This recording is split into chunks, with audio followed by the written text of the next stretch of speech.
Bismillah. Assalamualaikum warahmatullahi wabarakatuh. Innal hamdalillah nahmaduhu wa nasta'inuhu wa nastaghfiruh wa na'udzu billahi min syururi anfusina wa sayyiati a'malina may yahdihillahu fala mudhillalah wa may yudlilhu fala hadiyalah. Asyhadu an la ilaha illallah wahdahu la syarikalah. Asyhadu anna Muhammadan abduhu wa rasuluhu la nabiyya ba'dah.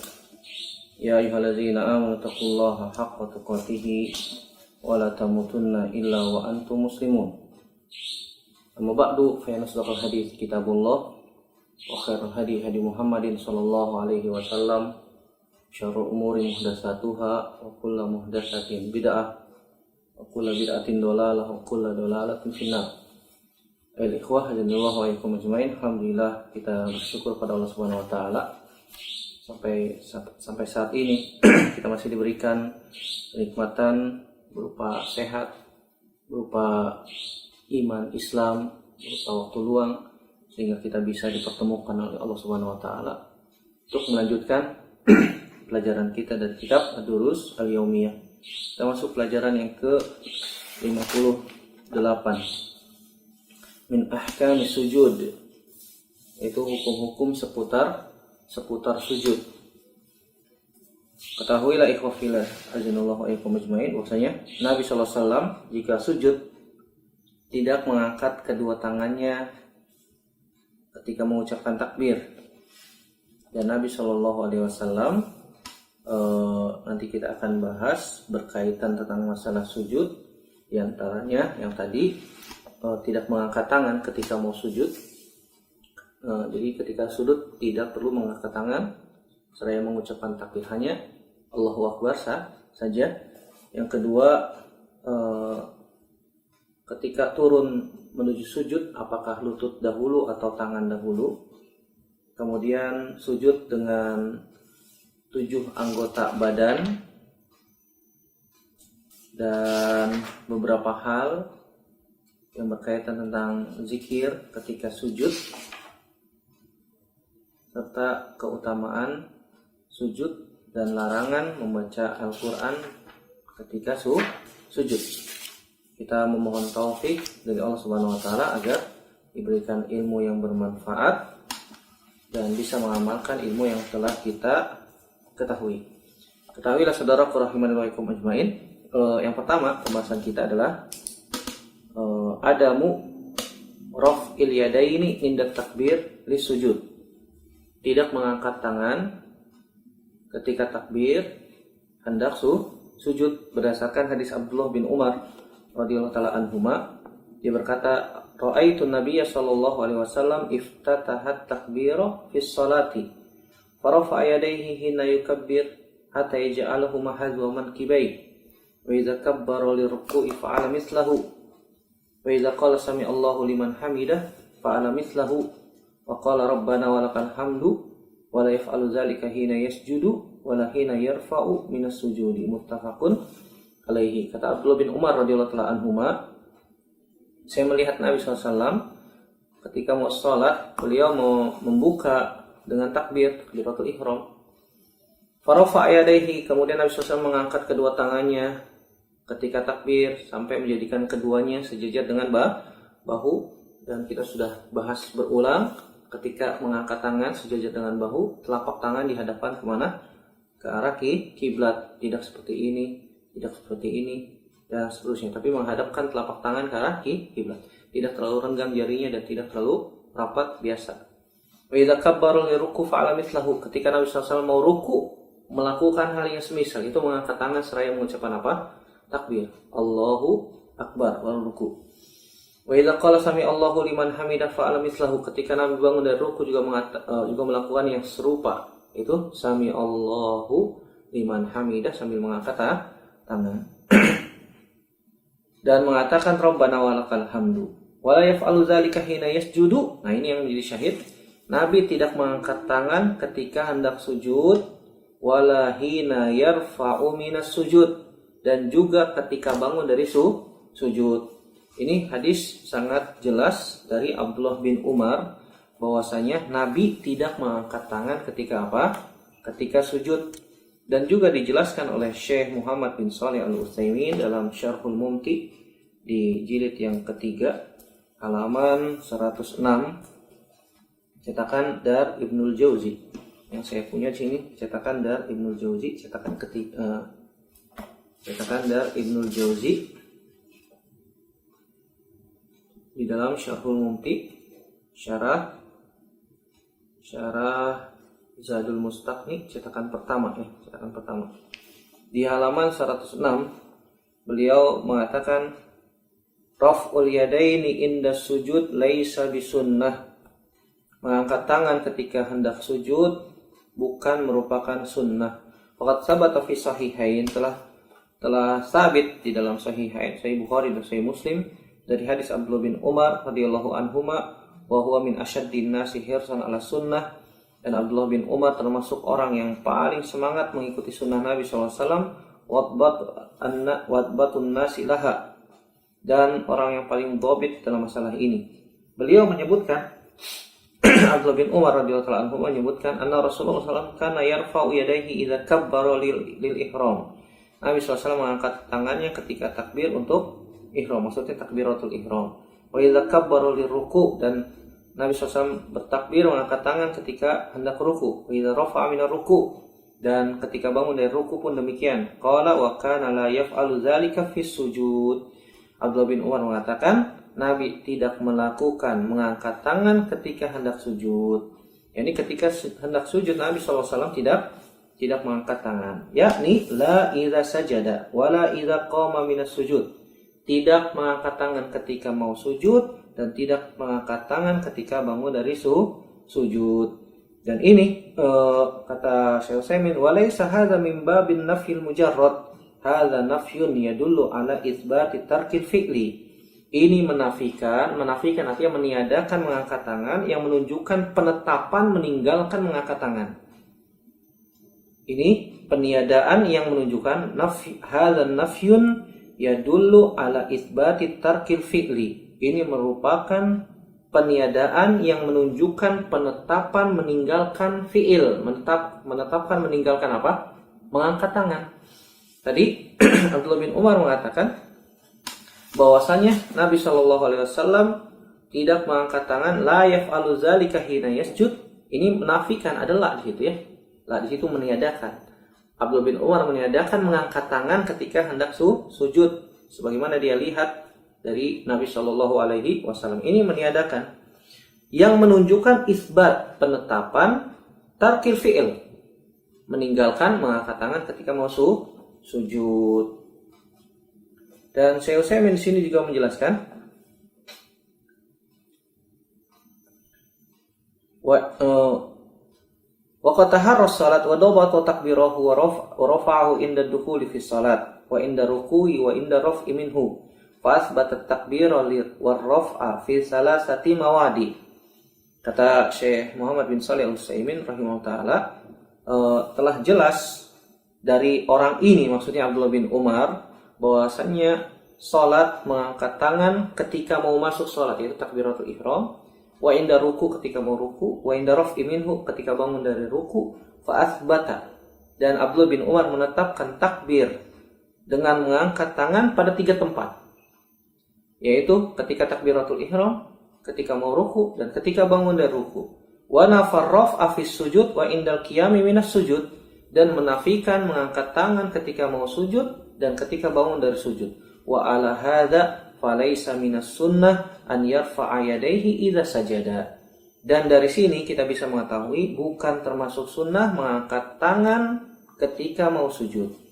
Wa qad ruwiya an Nabi sallallahu alaihi wasallam annahu kana yarfa'u yadayhi fi kulli khafdin wa raf'in. Kalau misalnya Ustadz ada dalilnya mengangkat tangan ketika mau sujud, sebagaimana diriwayatkan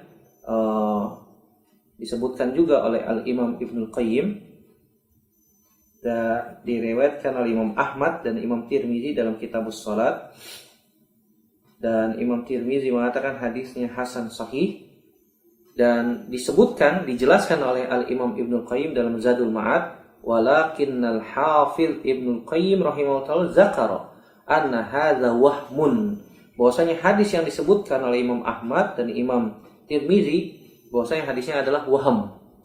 Hadisnya waham. Hadisnya waham.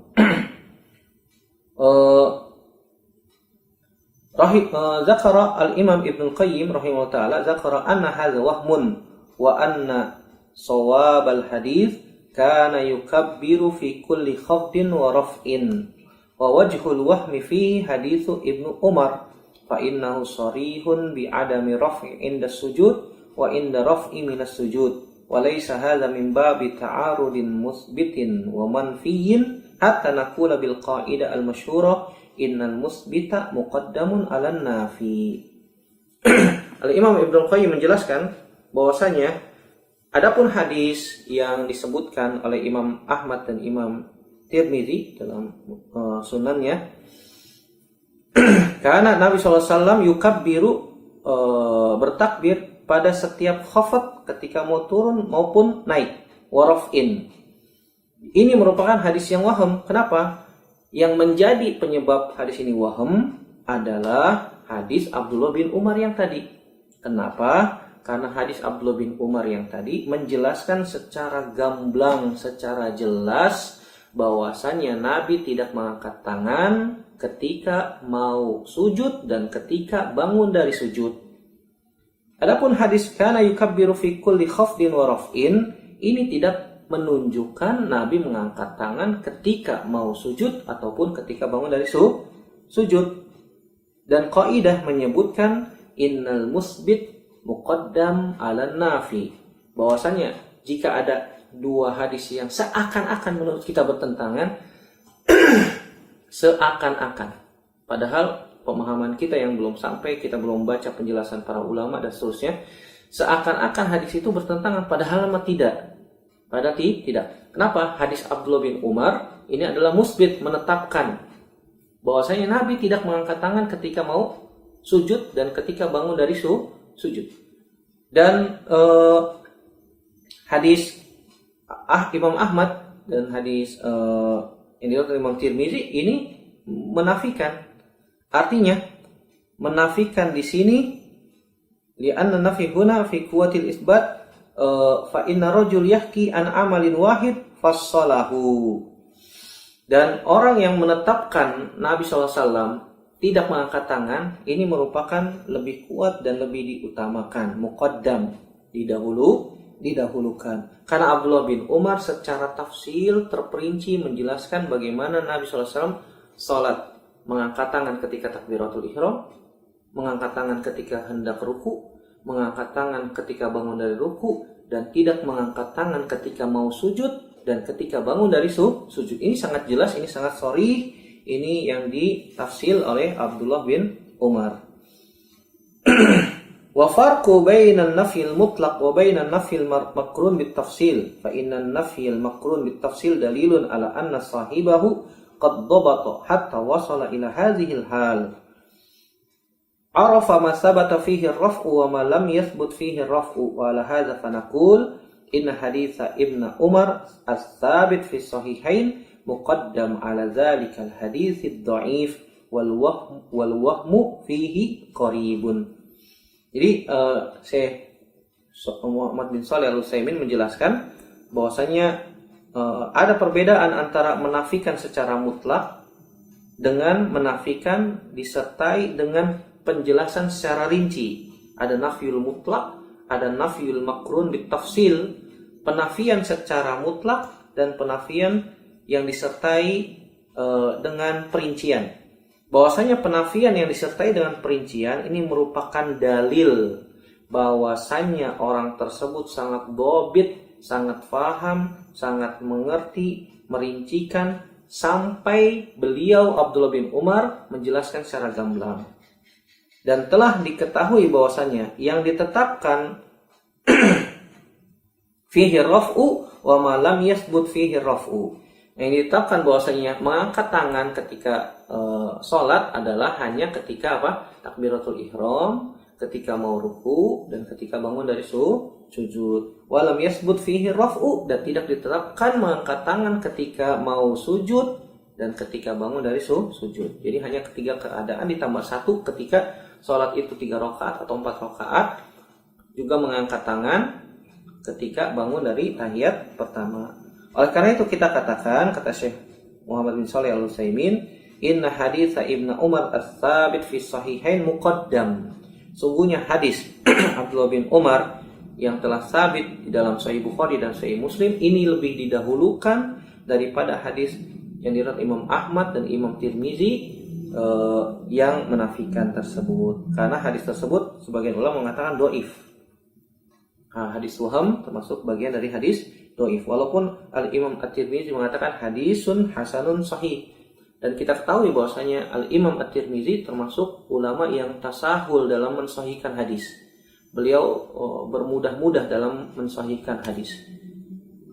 Padahal belum tentu sahih hadisnya ya. Wallahu ta'ala a'lam bishawab. Jadi sangat jelas bagi kita bahwasanya tidak mengangkat tangan ketika hendak sujud dan tidak mengangkat tangan ketika bangun dari sujud.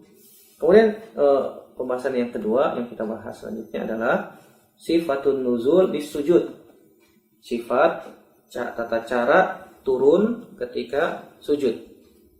Ada beberapa hadis yang akan kita baca. Di antaranya adalah hadis Wa'il bin Hujr yang mana beliau mengatakan radhiyallahu ta'ala anhu, ra'aitun nabiyya sallallahu alaihi wasallam idza sajada wada'a rukbatayhi qabla yadayhi wa idza nahadha rafa'a yadayhi qabla rukbatayhi. Akhrajahu Abu Dawud wa sahhahahu Ibnu Qayyim fi Zadil Ma'ad wanzur Fathul Ma'bud di Syekh Farih Al-Bahlal. Sifat turun ketika sujud dari sahabat Wa'il bin Hujr radhiyallahu ta'ala anhu, semoga Allah meridhoinya. Dia mengatakan, ra'aitu nabiyya sallallahu alaihi wasallam idza sajada, saya melihat Nabi sallallahu alaihi wasallam jika sujud wada'a rukbatayhi, meletakkan dua lututnya terlebih dahulu sebelum kedua tangannya, qabla yadayhi. Wa idza nahadha, ketika bangkit Nabi sallallahu alaihi wasallam mengangkat kedua tangannya sebelum kedua lututnya. Hadis ini dikeluarkan oleh Imam Abu Dawud dan disahihkan oleh Al-Imam Ibnu Qayyim rahimahullahu taala. Di sini ada perbedaan pendapat di kalangan para ulama tentang mana dahulu ketika sujud, apakah tangan atau lutut terlebih dahulu. Ada beberapa pendapat disebutkan oleh Syekh Muhammad bin Shalih Al-Utsaimin dalam Syarhul Mumti jilid 3 halaman 110.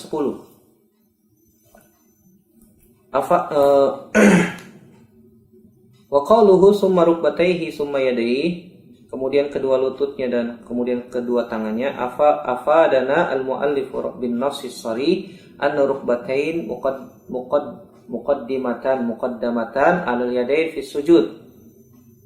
Bahwasanya rukbatain, bahwasanya kedua lutut didahulukan daripada kedua tangan ketika hendak sujud. Kama zahaba ilaihi Umar ibn Khattab, sebagaimana ini dipilih oleh Umar bin Khattab radhiyallahu ta'ala anhu.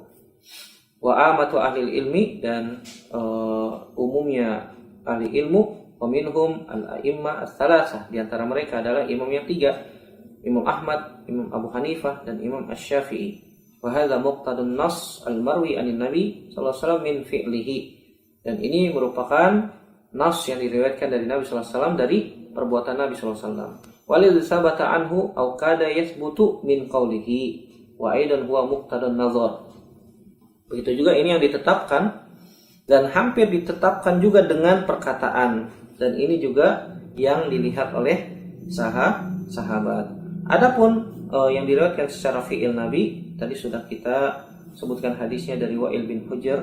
Begitu juga hadis yang diriwayatkan oleh Imam Abu Dawud, Imam Tirmizi, dan Imam Ibnu Majah. Diriwayatkan dari Nabi sallallahu alaihi wasallam annahu kana idza sajada bada'a bi rukbatayhi qabla yadayhi, bahwasanya Nabi sallallahu alaihi wasallam sujud mendahulukan kedua lututnya sebelum kedua tangannya. Tetapi hadis ini diperbincangkan oleh para ulama, sebagian ahli ilmu, bahkan katsirun min ahli ilmi, kata Syekh Muhammad bin Shalih Al-Utsaimin, kebanyakan ahli ilmu mengatakan hadis ini dhaif. Hadis ini dhaif. Kemudian juga yang kedua, ditetapkan dari perkataan, bahkan hampir ditetapkan dengan perkataan Nabi SAW berdasarkan hadis Abu Hurairah radhiyallahu taala anhu, wa huwa qauluhu alaihi salatu wassalam, sabda Nabi SAW, idza sajada ahadukum fala yabruk kama yabrukul ba'ir. Jika seorang dari kalian hendak sujud, maka janganlah kalian sujud seperti duduknya unta, unta. Di sini Nabi Shallallahu Alaihi Wasallam melarang kita duduk sebagaimana duduknya unta, sebagaimana unta turun ketika mau duduk. Dan al-ba'ir atau unta, idza baraka yuqaddimu yadayhi. Dan unta yaitu jika mau duduk maka mendahulukan apa? Tangannya. Wa yuqaddimu muqaddamahu ala muakhkharahu kama huwa musyahad.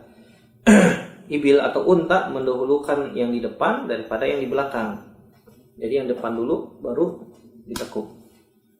Daripada kaki yang di belakang. Jadi unta itu kan punya ada yang di depan, dua di belakang. Mendahulukan yang di depan kemudian duduk dia sebagaimana kita lihat dengan mata kita sendiri. Wa qad dhanna ba'du ahli ilmi anna ma'na qawluhu fala yabruk kama yabrukul ba'ir, yakni fala yabruk ala ma yabruku alaihi al-ba'ir. Wa annahu naha an yabrukal insan ala rukbatayhi wa la hadza fayuqaddimu yadayhi walakin baina lafzaini farqan wadihan fa inna nahya fi qawlihi kama yabruk nahyun anil kayfiyah li'anna al-kaf litashbih walau kana al-lafzu fala yabruk ala ma yabruk lakana nahyan ala ma yasjudu alaihi wa ala hadza fala yasjud ala rukbatayhi li'anna al-ba'ir yabruku ala rukbatayhi wa ala hadza fayuqaddimu yadayhi. Ini pendapat yang kedua disebutkan oleh Syekh Muhammad bin Shalih Al-Utsaimin, bahwasanya yang dimaksud dengan duduknya unta itu bukan mendahulukan tangan. Tangan. Yang dimaksud dengan sabda Nabi fala yabruk kama yabrukul ba'ir, hadisnya diriwayatkan Imam Ahmad dan Imam Abu Daud dalam kitabus salat. Bahwasanya Nabi Shallallahu Alaihi Wasallam melarang kita sujud seperti duduknya unta, unta. Dijelaskan oleh Syekh Utsaimin, yang dimaksud dengan hadis ini fala yabruk ala ma yabruk alaihil ba'ir. Janganlah duduk sebagaimana apa-apa yang dilakukan oleh si ba'ir untuk duduk. Bahwasanya larangan untuk duduk manusia di atas kedua lututnya ketika sujud mendahulukan kedua lutut, tentu saja ini hampir mirip tata caranya seperti apa? Seperti ba'ir. Oleh karena itu, ba'ir itu dua kaki di tangan. Unta itu tidak punya tangan, semuanya kaki.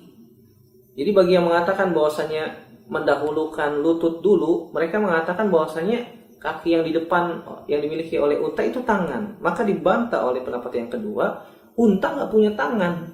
Tangan itu untuk memegang. Adapun kaki bagian depan itu kaki, bukan tangan. Jadi ketika si unta itu duduk, maka yang dua kaki bagian depan merunduk terlebih dahulu. Ini malah mendekati larangan Nabi SAW, jangan duduk seperti duduknya unta, karena unta nggak punya tangan, empat-empatnya kaki, dan unta ketika duduk mendahulukan apa? Lututnya. Oleh karena itu, ketika kita ingin menyelisihi si unta ketika duduk, maka kita dahulukan tangan daripada lutut. Kenapa? Karena unta tidak punya tangan. Sampai sini mudah-mudahan dipahami. Ini yang dijelaskan oleh Syekh Utsaimin. Oleh karena itu kata beliau fayuqaddimu yadayhi. Oleh karena itu kita mendahulukan kedua tangan daripada kedua lutut ketika hendak sujud. Wa amma kaunuhu muqtadun nazar fali anna al-wad' at-tabi'i lil badan an yanzila syai'an fa syai'an kama annahu yaqumu minal ardi syai'an fa syai'an fal asfal minhu yanzilu qabla al-a'la. وإذا قام شيئا فشيئا فالأعلى يكون قبل الأسفل ولا هذا فيكون هذا القول الذي عليه عامة أهل العلم والموافق للمنقول والطبيعة. لكن مع ذلك لو أن إنسانا كان ثقيلا أو مريضا أو في ركبتيه ما يشق عليه بالسجود على ركبتين fa fi hadhil hal la ba'sa an yuqaddima al-yadain wa yakunu nahyu ma lam yujad sababun yaqtadihi fa in wujida sababun yaqtadihi fa in hadha la ba'sa bihi li'anna mabniyad din al-islami walillahil hamd alal yasir was suhulah. Pendapat yang pertama ini menyebutkan mendahulukan lutut daripada tangan, menyebutkan bahwasanya mendahulukan lutut daripada tangan ini lebih mudah. Ini lebih mudah karena biasanya orang kalau turun itu mendahulukan yang bagian bawah daripada yang atas.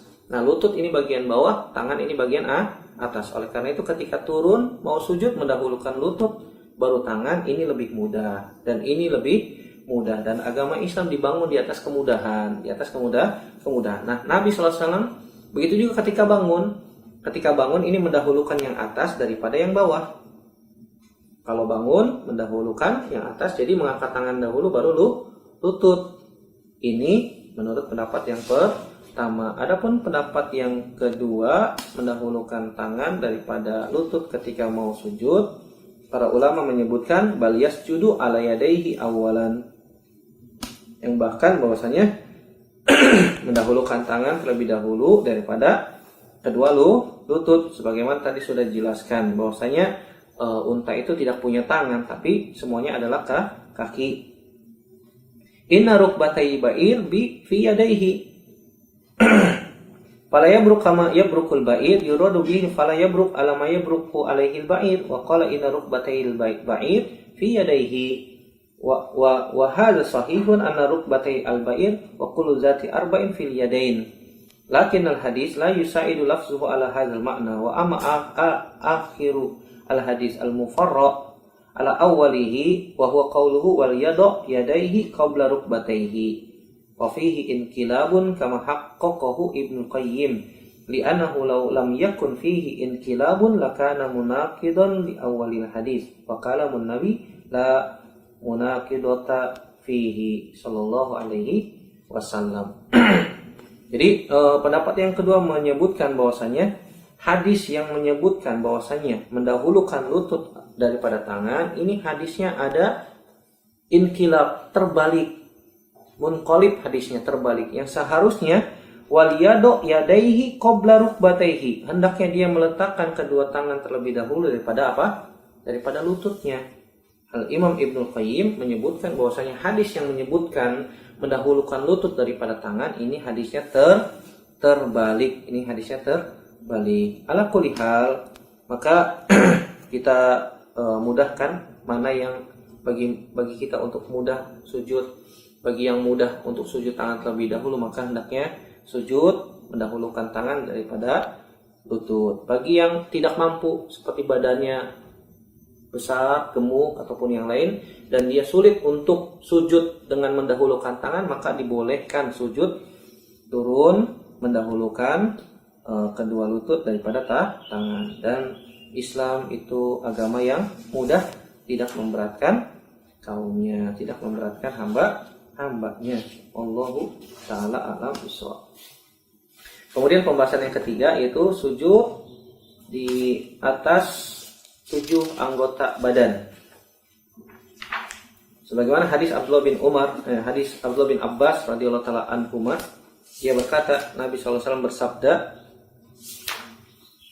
umirtu an asjuda ala sab'ati a'zum ala al-jabhah wa syara biyadaihi ala anfihi al-jabhah wal yadaini, kedua tangan, al-jabhah itu dahi, dan Nabi SAW mengisyaratkan ke hidungnya.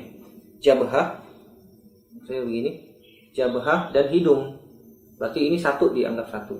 Wal yadain, kedua tangan, 2, 3. Warukbatain, 2 lutut, 4, 5. Wa atrafil qadamain, dan ujung-ujung jari kaki, 6, 7.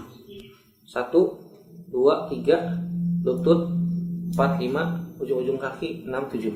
Wala nakfitas thiyaba wasya'r, dan kita dilarang untuk melipat atau mengumpulkan pakaian dan rambut. Ini 7 anggota badan yang diwajibkan untuk menyentuh lantai ketika apa? ketika sujud, yaitu dahi dan hidung, dan dianjurkan, disunahkan juga untuk agak menekan hidung, Kemudian kedua tangan, kedua lutut, dan kedua ujung-ujung kaki, berdasarkan hadis Abdullah bin Abbas radhiyallahu taala anhuma. Dari sini sangat jelas bahwasanya ketika kita sujud ke-7 anggota tubuh ini harus ditempelkan ke tanah. Kemudian juga yang perlu kita bahas adalah ketika sujud maka hendaknya kita meletakkan kedua tangan sebagaimana ketika kita mengangkat tangan ketika takbiratul ihram atau takbir ketika ruku ataupun takbir ketika sujud, dan merenggangkan siku merenggangkan, dijauhkan dari perut kecuali darurat boleh menempelkan siku ke paha ataupun ke perut kecil, kecuali darurat, misalnya perutnya sakit ataupun terlalu sempit ataupun seterusnya. Dan dilarang meletakkan siku ke lantai. Kita dilarang meletakkan siku ke lantai. Sebagaimana di dalam hadis disebutkan bahwasanya larangan untuk meletakkan siku ke lantai. Kata Nabi SAW dalam hadis Anas bin Malik radhiyallahu ta'ala anhu, Nabi mengatakan i'tadilu fis sujud wa la yabsut ahadukum zira'ahu in bisatul qalbi, muttafaqun alaih. Kata Nabi SAW, i'tadilu fis sujud, hendaknya lurus kepala di bawah dan bokong di atas. Jadi posisinya seperti segitiga siku-siku ya, begini. Nah, i'tadilu fis sujud wala yabsut ahadukum zira'ahu, dan jangan letakkan siku di antara kalian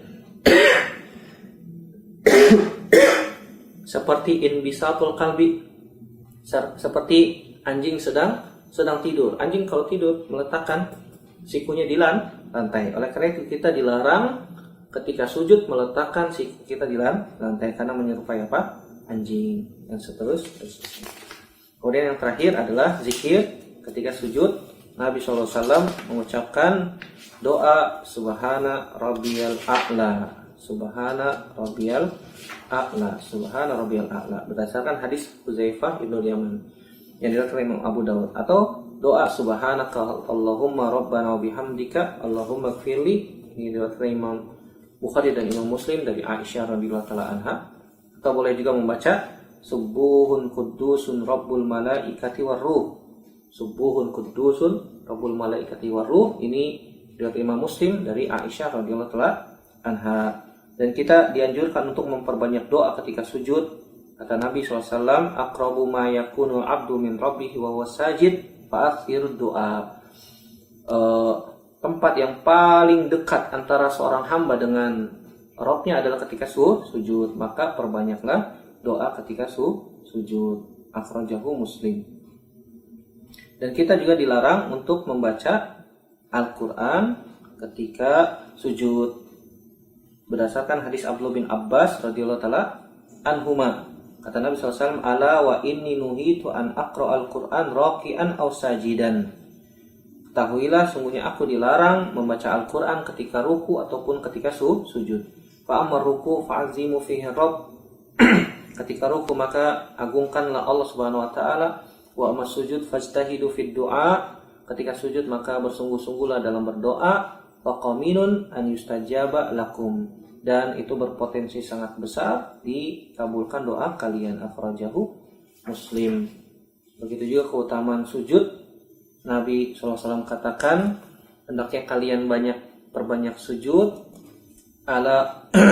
Alaika bikasrati sujud fa innaka lan tasjuda lillahi sajdatan illa rafa'aka Allahu biha darajah wa hatta anka biha khati'ah. Kata Nabi, perbanyaklah sujud karena sujud itu bisa mengangkat derajat dan bisa menghapuskan dosa. Diriwayatkan Imam Muslim dari Thauban radhiyallahu anhu. Begitu juga tadi sudah disebutkan dilarang membaca Al-Quran ketika ruku ataupun sujud. Dan yang terakhir adalah dilarangnya mengangkat kepala sebelum imam bangun. Artinya dalam seluruh rangkaian sholat ketika kita posisi sebagai makmum, maka tidak boleh kita mendahului imam. Barang siapa yang mendahului imam, maka dikhawatirkan, diancam oleh Nabi SAW, amma yakhsha ahadukum idza rafa'a ra'sahu qabla al-imam an yaj'alallahu ra'sahu ra'sa himar aw yaj'ala suratahu surata himar. Nabi SAW mengancam orang yang mendahulukan dirinya melakukan sesuatu dalam sholat daripada imam, maka diancam oleh Nabi SAW kepalanya akan dijadikan kepala keledai atau tubuhnya akan dirubah menjadi tubuh keledai. Wallahu a'lam bishawab. Ini yang bisa kita bahas pada kesempatan kali ini. Semoga yang kita kaji sedikit ini bermanfaat untuk saya pribadi dan semua yang mendengarkan. Yang benar datangnya hanya dari Allah Subhanahu wa taala saja. Yang salah murni dari saya pribadi. Kita bertaubat kepada Allah Subhanahu wa taala dari kesalahan-kesalahan kita. Aqulu qouli hadza astaghfirullah li wa lakum. Subhanakallahumma wa bihamdika asyhadu an la ilaha illa anta astaghfiruka wa atubu ilaik. Wassalamu alaikum warahmatullahi wabarakatuh.